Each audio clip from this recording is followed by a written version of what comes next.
y'all, I hope you're doing well. This video covers the process of myself painting what I consider to be a pretty wild paint job on my new gravel bike. I had a part 1 video that came out about 2 weeks ago that covered more in depth the design and prepping process of painting this frame, but I'll give a quick summary here. A little over a year ago, I fell in love with this Cirrus X carbon frame. I just thought it was so interesting looking and decided to pick one up. I had always meant to build it up into my ultimate adventure gravel / bike packing bike, but for the past year, it's just been sitting on a shelf collecting dust, and I finally decided that not only am I gonna build it up into an incredible gravel bike build, I also decided I wanted to give it a custom paint job. I started by stripping off all of the primer and paint through many hours of sanding. Simultaneously, I started thinking about what I wanted to do with this design, and ultimately through lots of sketching and experimentation, I landed on a design concept that I'm calling Super Bloom, which you can probably guess based on the name is inspired by floral super blooms and how they alter and change the landscape in really vibrantly colorful and really interesting ways. I also decided that the way I was going to achieve the look I was going for was through using alcohol inks. After much experimentation with different application techniques and various colors of alcohol inks, I finally landed on a sample I was really happy with. It was at this point that I brought my frame set into a professional paint booth that I have access to and laid down some solid layers of primer before mixing the light lilac and darker purple color that I decided I wanted to use underneath the inks as the base color coat for this paint job. Once that all dried, I went ahead and put a layer of clear over the entire frame and fork so that the inks wouldn't interact with the base colors. This is where we stopped in part 1, but before I pick up where we left off, I want to talk about this video's sponsor, Agency by Curology. Agency provides personalized prescription skincare made for you by a dermatology provider that can help you take care of your skin more effectively and efficiently. You start by filling out a questionnaire and taking photos of the sides and front of your face. Then a dermatology provider will assess the information and images you gave them and make custom RX product recommendations for you. If you're someone like me that spends a lot of time outside or running around doing various DIY projects, then it is a good idea to take some time to care for your skin. My skin can get really dry and red, and I also have some faint acne scars on my cheeks. I've been using Agency's products for almost 5 months now, and I've been really happy. I've been using my personalized Future formula, and it's really been helping with lightening up my acne scars and helping reduce redness. I also use Agency's Cream Oil Cleanser and Weightless Whipped Moisturizer daily. And I've absolutely become obsessed with their Silkscreen, which is a mineral sunscreen that has 50 SPF. If you want to try out Agency for yourself, they have a trial box that is free to test before you commit. And if you want to check them out, go ahead and use the link in my description. To replicate the look of the tube sample I had chosen, I settled on mixing 3 colors of inks: Purple Twilight, Rich Gold, and Sunshine Yellow. I started with the purple and yellow with the plan to bring in the gold last as an accent, and decided to apply them on the fork first to get a hang of how the inks would spread. After some trial and error, I figured out the best way to apply the inks was by dropping them on 1 drop at a time, and then quickly dropping on some 90% isopropyl alcohol to thin the inks and help them flow easily. Every now and then I'd drop the isopropyl alcohol on first and then the color so I could get a variation of softness in the texture. Also, I had to keep the fork in constant motion so the colors would flow organically into each other and not all drip in the same direction.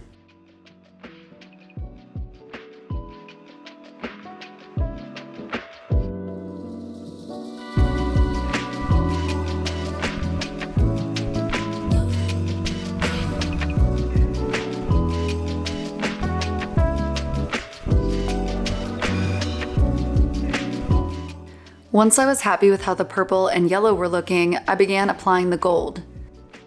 At this point, I was excited because the fork was coming out really nicely, but there was a bit of concern in the back of my mind that once applied over the entire frame, it would be a bit too much. But there was only one way to find out.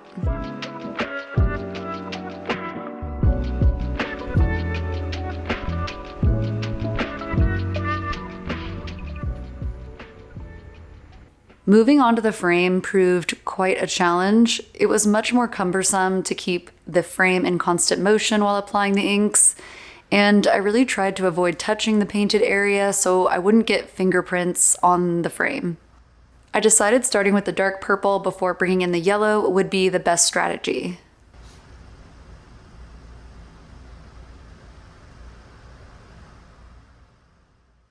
It almost felt like performance art the way I had to wave this frame back and forth and all around to keep the ink spreading in the correct way, and my arms really started to tire.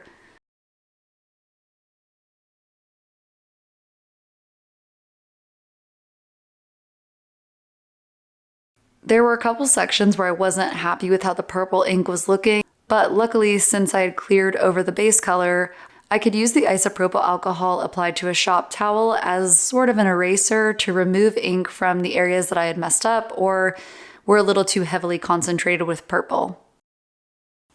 This whole process of painstakingly applying the inks, mixing them, and then reviving them with the isopropyl alcohol took many, many hours. I wanted the purple, yellow, and gold to be balanced throughout the frame and blend just enough to create that watercolor effect, but not become so blended that it had a muddy look.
So far, I'm really happy with how it's coming out. It's definitely been a bit of a learning curve figuring out how to apply the inks and isopropyl alcohol. I found if I didn't constantly keep it in motion, it would start just dripping down. And again, I don't really want it to have like a straight down drip look. I want it to have more of a spreading ink watercolor wash look to it. So that's been a bit of a learning curve, but overall I'm really, really happy with how it's coming together. It's definitely going to be a wild paint job, but I'm really stoked on it so far. The next day I spent a little more time filling in some of the gaps with the yellow and gold inks.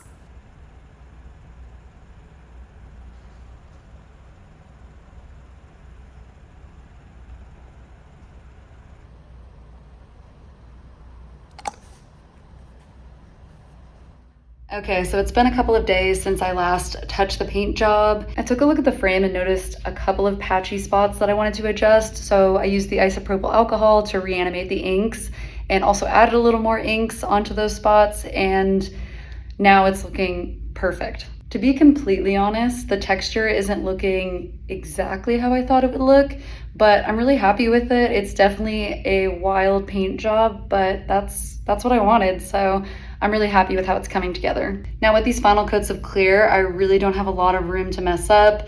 If I go a little heavy and it starts dripping, then I can sand and polish that. But if I end up laying the clear down too dry, it'll create that orange peel effect that's really hard to get rid of. So I really need to try and do it as perfectly as possible. Before applying the clear, I pulled up the specialized S head tube mask I had put on before the ink application so that the base lilac would come through. I'm a fan of more subtle branding, so I was very happy with my choice to mask out the S logo.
As I started the second coat on the fork and frame, I realized I had some serious problems. I had messed with the settings on the gun and the clear was coming out way too heavy. As a result, I could see some drips forming despite my best efforts to remedy this and to fix the settings. Also, the clear had caused some of the recently applied inks to keep spreading. I just got home after spending quite a bit of time in the paint booth. I'm a little disappointed with how the clear went. I think I messed up some of the settings on the gun and definitely ended up with a couple of drips, but also, unfortunately, some dry patches. And I tried to remedy the dry patches, but it was one of those things. It was already on the bike and it had too much time had passed by the time I had noticed the couple of spots that had dry patches where I couldn't really fix it. The ink texture actually made it a little tricky to figure out which areas were starting to drip and which areas were looking a little dry, especially the lighting in the booth with that texture just made it a challenge. Also, I thought the inks were dry enough, as those alcohol inks do dry really quickly, but obviously some of the yellow wasn't, as it started to seep into the masked S area I have. I actually don't fully mind it. It kind of gives it this like rust decay look that kind of works with the rest of the look of the bike, but I won't be able to work on the paint job for another few days, so I'm just gonna put it out of my mind for now and then tackle those issues when I see it a few days from now, and I'll figure it out from there.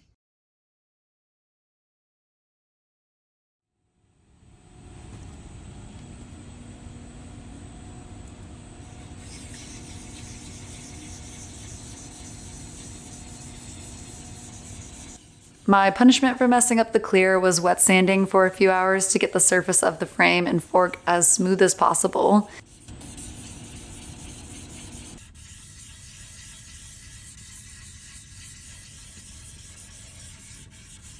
After the wet sanding was done, I roughed up the surface of the frame and fork with Scotch-Brite, so the next layer of clear would get good adhesion, and remasked all of the openings so they wouldn't become too buried. I went back and forth a bit, but ultimately I decided to remask the S logo and luckily had some leftover lilac color to use.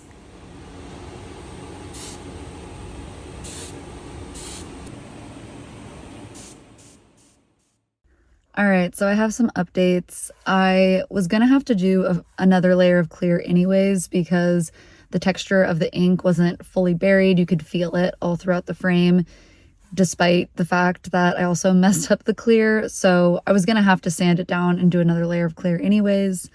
But after having a bit of a difficult time with the clear that I laid down previously, I decided to ask my friend Isaac, who is more practiced at applying clear, to help me out and do the final layer. He was nice enough to help me out, so I sanded it down, prepped it, remasked it, got it all ready for him, and he just let me know that it's all done. The clear's looking good. So I'm about to head out to pick it up, and then I'll be bringing it back to the house, unmasking everything, and then it'll be time to build it up.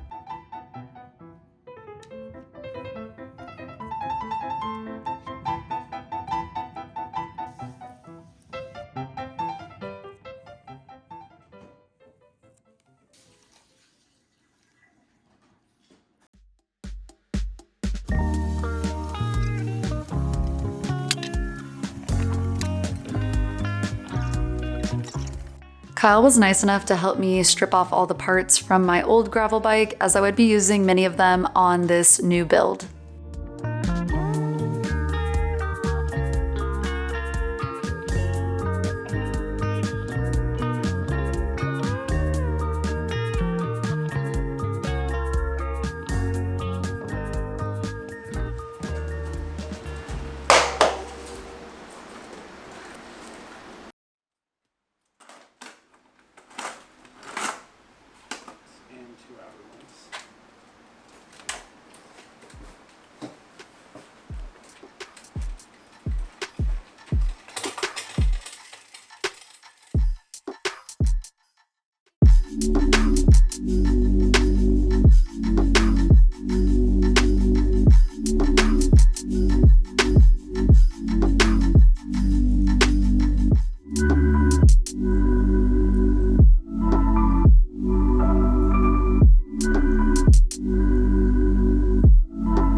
Really happy with how this all came together. I mean, I think it's looking stunning. I think Augie thinks so too. As we started building it up, I felt like all the black components against the crazy colorful frame really just made it pop even more. And then Kyle was the one who suggested the gold SRAM chain, and I think that actually is a nice little touch that just ties the whole thing together. Not sure if any of you spotted it, but it's not fully set up. We still have to figure out the adapters for the brakes, so it's not quite rideable yet, but we're almost there. But I still wanted to get it pretty much set up so that you could see how the full bike came together and what it'll look like. Let me know what you think in the comments below, and if you got this far, thank you so much for watching, and hopefully I'll see you in the next one.